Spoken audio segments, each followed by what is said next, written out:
The Kashmir great lakes trek એ કદાચ આપણા દેશનો સૌથી બ્યુટીફુલ ટ્રેક છે, જેમાં 1 2 નહીં 7થી પણ વધારે lakes, beautiful landscape, different flowers, cute animals, આ બધું છે ને એક સાથે જોવા મળે છે. તેમાં એક પ્લેસ આવે છે ગડસર પાસ, કે જ્યાંથી એક સાથે છે ને 5 લેકને જોઈ શકાય છે. તો 80 કિલોમીટર લાંબો આ ટ્રેક એ સોનમાર્ગથી સ્ટાર્ટ થાય છે. એમાં માત્ર એક જ સમિટ નથી, એ એક પ્લેસથી સ્ટાર્ટ થાય છે અને આપણે અલગ વેલીને ક્રોસ કરીને બીજી જગ્યાએ જવાનું થાય છે. તો આ અદ્ભુત ટ્રેક છે, નજારોની કોઈ જ કમી નથી. Every camp site is very beautiful, every point is view point, every lake is beautiful.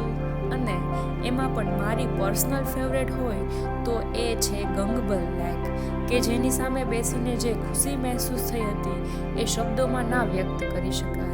તો ભાઈ પૂરા પૈસા વસૂલ ટ્રેક છે, અને કાશ્મીરની રિયલ બ્યુટીને એક્સપ્લોર કરવા ઈચ્છતા હોય તો હું આ ટ્રેક હાઈલી રિકમેન્ડ કરીશ. એના માટે ફિઝિકલી ફિટ હોવું ખૂબ જ જરૂરી છે, because we have to cross 80 kilometre. અમે 7 દિવસમાં આ ટ્રેક કમ્પ્લીટ કરેલો છે અને લાઈફ લોંગ મેમરીઝ બનાવેલી છે. તો ચાલો તમારી સાથે પણ શેર કરું. Let's go.